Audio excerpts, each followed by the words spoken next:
At 11 a.m., I was with my child's mother and our son. It was a laid back day, so we were lying down, and I just put on AEW wrestling to watch while we went and had a nap. By 12 p.m., within an hour, I was standing outside my house barefoot, watching everything I owned burn to the ground as people stopped, laughed, and ridiculed my family. We never know when we're going to be snapped into adulthood. For some of us, it happens earlier in life, and for others, it happens a lot later. But for myself, specifically, it happened when I was 19 years old. My uncle and father were arguing, and I saw smoke pouring into my basement. The fire had started in the living room, which was filled with bags of clothes and other hoarded belongings, and as they began to throw water on it, I knew that it was over. I tried looking for a fire extinguisher, but it was buried under belongings that I didn't want in the first place. The realization that everything was literally going up in flames was piercing. The smoke quickly turned black and thick. It began to burn my skin and got really hot inside of the kitchen towards the living room where it started. My uncle was left in the living room as he and my father were arguing, trying to put out the fire, and all I remember was seeing black smoke.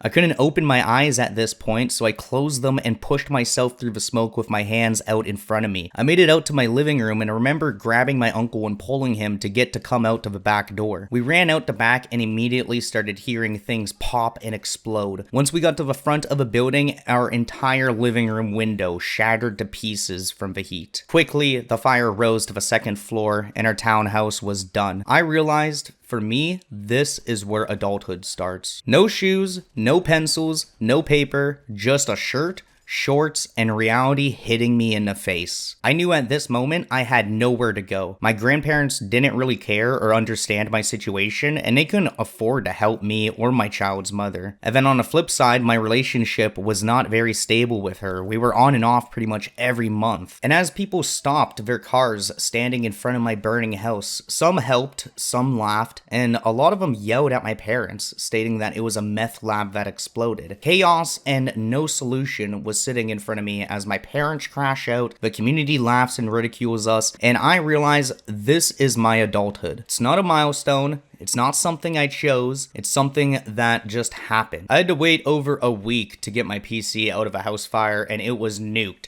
I barely got anything out of a basement as by the time I got there, everything was like destroyed. And within a month, I was completely on my own, subletting room to room in my small town. It was going to be a difficult journey. I remember right away using my girlfriend's phone and telling my friends that I was alive and that I was okay. But at the same time, I had nothing to my name other than my digital assets like my YouTube channel. My family didn't have insurance. They were on disability or the equivalent of welfare in Canada. And by the time I got into the basement, my entire basement was flooded and everything that I had worked for had been destroyed. The next morning was brutal. I remember waking up and feeling more than ever that I wanted to not be awake. I also didn't want to go back to sleep, as the nightmares and vivid dreams I had were brutal. To this day, I still have dreams where the smoke burns my skin and gives me minor burns, and it just reminds me of a physical pain of being in that moment. By the time I woke up the next day, my child's mother had already set up a GoFundMe. We were at her parents' house, and I had no control over my life anymore. I didn't have that many friends around left to talk to, and most of them lived very far away at this point. So I had to have my real first adult conversation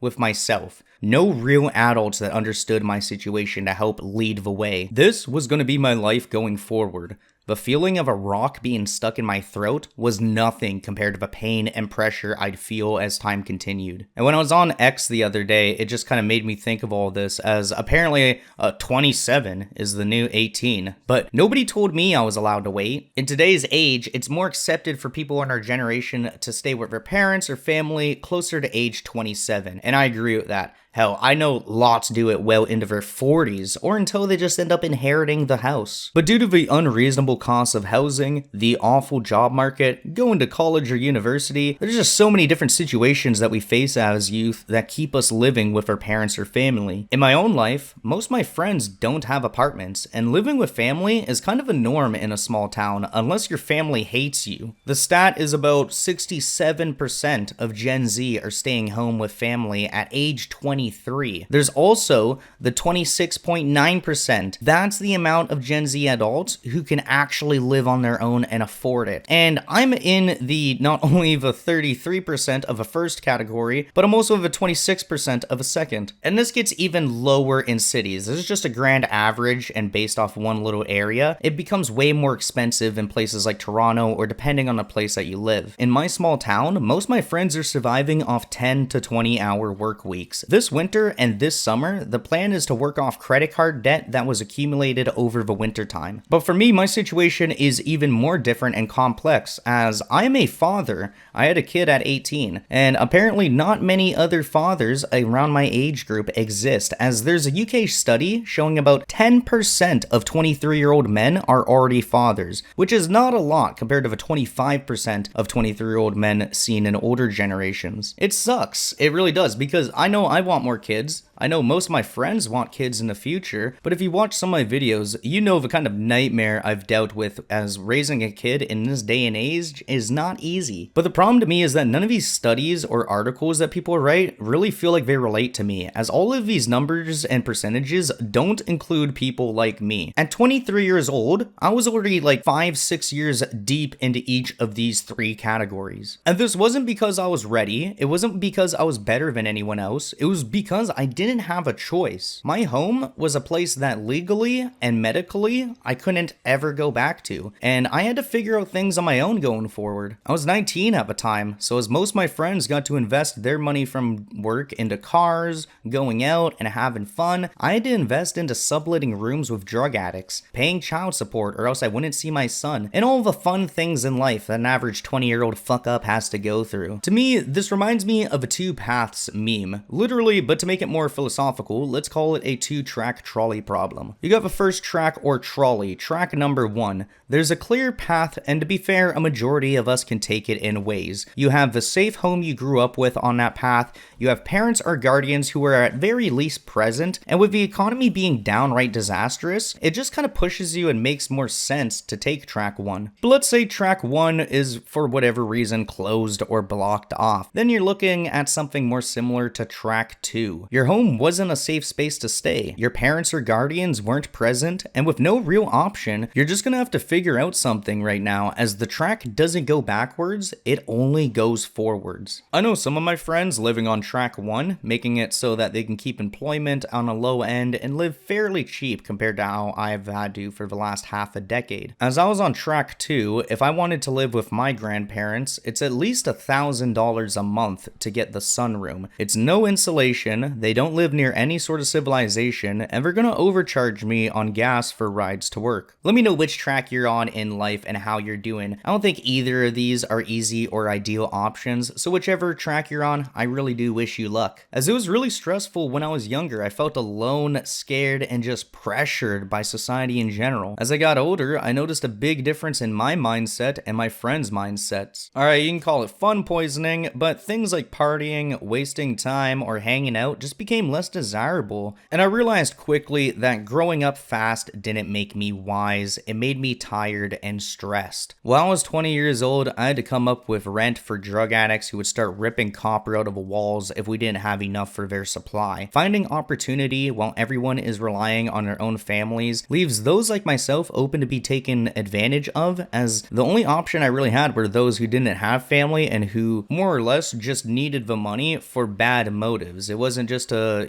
sublet a room and help pay out the bills. A lot of the times, the places I'd pay the money to rent for wouldn't even go towards the bills. Constantly room hopping and trying to find new places. Meanwhile, I watched other friends of mine I once sat in class with also lose their homes, but they went on to live in the streets or in tent city. And now that isn't even a trend, that's just reality for my generation. So I knew I needed to work hard and lock in. I've had a lot of people in my life assume that I'm smart or wise, but I'm really not. I got expelled at 16, I got my court case paid off by my, shitty job, and I went on to go do YouTube. At any moment I had available, I tried to do my best to escape my low income situation. But it took a long time for me to realize that, while others in my age group get to buy new clothes every month, I had to invest in rent. I had to invest in child support, bills, internet, rebuilding everything I lost, from the clothes on my back to the computer equipment that I used to own. It took me years, and to this day, I'm living very modestly. Honestly, it sucks. I'll be real, I was telling my girlfriend just the other day how devastating it feels that I'm now 24 years old and I've never been on a plane. I know it sounds silly, but like when I was a little kid, I used to love planes. I had a bunch of them, and I got uninterested in them really because my family was poor, and I never felt like I'd ever be able to go on a plane. Basically, only been between Toronto and my hometown and a few other places in my province, you know? I see the world through the internet and on my breaks in between the journey of trying to escape as I work on the next video. Meanwhile, when I was younger, like, I wanted to live. I wanted to travel around my country. I had real dreams just less than 10 years ago that when I think about them now, I just know they're unobtainable unless I lock in and make a bunch of money through work. But in all, like, I've flip-flopped in a lot of places. My grandparents, they hosted my uncles and aunts who are all in their 30s, but they wouldn't accept me in or make room for me, so I had to clean out the entire sunroom when I wanted to move in. This is a topic for its own video, but in short, when I was doing YouTube full-time and I just started, I had to spend pretty much an entire month cleaning out this sunroom and getting it ready to move in. Of course, it was uninsulated, so I constantly got sick living here, and there's no way to make it work as my aunt needed the vehicle that the family had for her career, so it basically left me to completely depend on YouTube. It sucked. And nobody would let me record. It was like every 30 minutes daily, they would walk through, let the dogs out, or start talking in the room, and then it'd also leave the dogs outside, so we have to try to bring them in. There's also a fact of just sabotaging my own relationship with my partner. I had to realize, you know, I can't be around family because they're gonna ruin whatever marriage I want to have in the future. In time, we were able to get out of there. We found a nice, reasonably clean old dude to sublet with, and within a year, we were able to work towards getting our own place. And now I sit here in my own office, recording this video, scripting at 4 a.m., and it feels like I don't have the same feeling that a youth should have towards family. My life has taught me that if I don't create something myself, it just won't fucking happen. Whether that's a job to pay bills or having a child to have a family that loves me, I need to earn it by working for it. And in general, growing up early, it doesn't make you wise. I think it just makes you somebody who missed out on being young and doesn't even know what they lost out on. In the end, we're all being judged in real life, on social media, and of course, behind our backs. So I ask everyone watching this question. If the conversations and statistics about growing up assumes everyone in our generation gets to choose, where does that leave the people who didn't get to choose? Are they ahead, behind, somewhere else, or not included? What do you guys think? Let me know in the comment section below. You can check out my school community and my Discord server for free in the description, and remember to leave a like and subscribe. The Lemming theory is real, and I'll see you guys in the next one. Peace.